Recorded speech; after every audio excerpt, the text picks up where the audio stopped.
ಪ್ರಥಮ ಚಿತ್ರಕಲಾ ಶಾಲೆ ಎಂಬ ಹೆಗ್ಗುರುತನ್ನ ಹೊಂದಿರುವ ಮಹಾಲಸ ಚಿತ್ರಕಲಾ ಶಾಲೆಯ ಯುವ ಕಲಾವಿದರು ಅನ್ವೇಷಣೆ ಎಂಬ ಹೆಸರಿನಲ್ಲಿ ಚಿತ್ರಕಲಾ ಪ್ರದರ್ಶನವನ್ನ ಆಯೋಜಿಸಿದ್ದಾರೆ. ಚಿತ್ರಕಲೆಯನ್ನ ಅಧ್ಯಯನ ಮಾಡುತ್ತಿರುವ 19 ಪದವಿ ವಿದ್ಯಾರ್ಥಿಗಳು ರಚಿಸಿರುವ 66 ಕಲಾಕೃತಿಗಳು ಪ್ರದರ್ಶನದಲ್ಲಿವೆ. ಮಂಗಳೂರಿನ ಆರ್ಕಿಡ್ ಗ್ಯಾಲರಿಯಲ್ಲಿ ಆಯೋಜಿಸಲಾಗಿರುವ ಈ ಚಿತ್ರ ಪ್ರದರ್ಶನದಲ್ಲಿ ಕಲಾಕೃತಿಗಳು ಒಂದಕ್ಕಿಂತ ಒಂದು ಚೆನ್ನಾಗಿದೆ. ಯುವ ಕಲಾವಿದರ ಸೃಜನಶೀಲತೆ ಕಲಾಭಿಮಾನಿಗಳ ಮೆಚ್ಚುಗೆಗೆ ಪಾತ್ರವಾಗಿದೆ.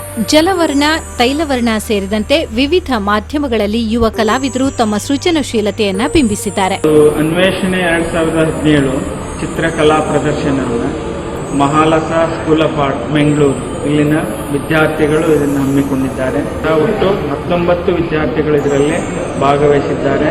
ಇದರಲ್ಲಿ 66 ಕಲಾಕೃತಿಗಳು ಇಲ್ಲಿ ಪ್ರದರ್ಶನಕ್ಕಿದೆ. ಅದು ಸಬ್ಜೆಕ್ಟ್ ಆಗಲಿ ಅಥವಾ ಯಾವುದೊಂದು ಅನುಕರಣೆಗೆ ಯಾವುದೇ ಒಂದು ಅವಕಾಶವನ್ನು ಕೊಡದೆ ಅವರಲ್ಲಿ ಹುದುಗಿದಂಥ ಭಾವನೆಗಳೇನಿದೆಯೋ ಅದನ್ನೊಂದು ಅನ್ವೇಷಣೆ ಮಾಡಿ ದೃಶ್ಯ ರೂಪದಲ್ಲಿ ಈ ಎಲ್ಲ ಕಲೆಯ ಭಾಷೆಯ ಅಂಶಗಳನ್ನು ಹೇಗೆ ಭಿನ್ನ ರೀತಿಯಲ್ಲಿ ಬಳಸಿಕೊಳ್ಳಬಹುದು ಅನ್ನುವಂಥ ಅನ್ವೇಷಣೆ ಇದರಲ್ಲಿ ಮಾಡಿದೆ. ಆಧುನಿಕ ಸೃಜನಶೀಲ ಜನಪದೀಯ ಶೈಲಿಯ ಹಿನ್ನೆಲೆಯಲ್ಲಿ ಕಲಾವಿದರು ತಮ್ಮ ಚಿತ್ರಗಳನ್ನ ಮೂಡಿಸಿದ್ದಾರೆ. ಗ್ರಾಮೀಣ ಬದುಕು, ಆಚರಣೆಗಳು ಕಲಾವಿದರ ಕುಂಚದಲ್ಲಿ ಹೊಸ ಮೆರುಗನ್ನ ಪಡೆದಿವೆ. ಸಾಮಾಜಿಕ ತಲ್ಲಣಗಳು, ಬದುಕಿನ ಸಂದಿಗ್ಧತೆ, ಮಹಿಳೆಯ ತಲ್ಲಣಗಳು, ಚಿಂತನೆಗಳು ಇಲ್ಲಿ ಕಲಾಕೃತಿಗಳಾಗಿ ಬಣ್ಣ ಪಡೆದಿವೆ. ಈ ಒಂದು 60 ಕಲಾಕೃತಿಗಳಲ್ಲಿ ಕ್ರಾಸ್ ದ ಟೇಬಲ್ ಎಲ್ಲ ಒಂದು ಪ್ಲಾಟರ್ ಆಗಿ ಒಂದು ಗುಫೆ ಆಗಿ ಪ್ರತಿಯೊಂದು ಟೈಪಿನ ಕಲಾಕೃತಿಗಳು ಇಲ್ಲಿ ನೋಡಲಿಕ್ಕೆ ಸಿಗ್ತವೆ.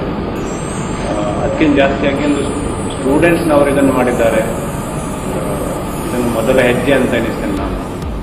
ಅನ್ವೇಷಣೆ ಎಂಬ ಹೆಸರಿನಲ್ಲಿ ಆಯೋಜಿಸಲಾದ ಈ ಚಿತ್ರಕಲಾ ಪ್ರದರ್ಶನದಲ್ಲಿನ ಪ್ರತಿಯೊಂದು ಕಲಾಕೃತಿಗಳು ಸಮಾಜವನ್ನ ಕುಂಚದ ಮೂಲಕ ಹೊಸ ಅನ್ವೇಷಣೆಗೆ ತೆರೆಸಿಕೊಂಡಿವೆ. ವೃತ್ತಿಪರ ಕೋರ್ಸುಗಳಿಗೆ ವಿದ್ಯಾರ್ಥಿಗಳು ಮುಗಿಬೀಳುವ ಇಂದಿನ ಸನ್ನಿವೇಶದಲ್ಲಿ ಚಿತ್ರಕಲೆಯಲ್ಲಿ ಬದುಕನ್ನ ರೂಪಿಸಿಕೊಳ್ಳಬೇಕೆಂಬ ಇಚ್ಛಾಶಕ್ತಿಯಿಂದ ಮುಂದುವರಿಯುತ್ತಿರುವ ಈ ವಿದ್ಯಾರ್ಥಿಗಳು ನಿಜಕ್ಕೂ ಭರವಸೆಯನ್ನ ಮೂಡಿಸಿದ್ದಾರೆ.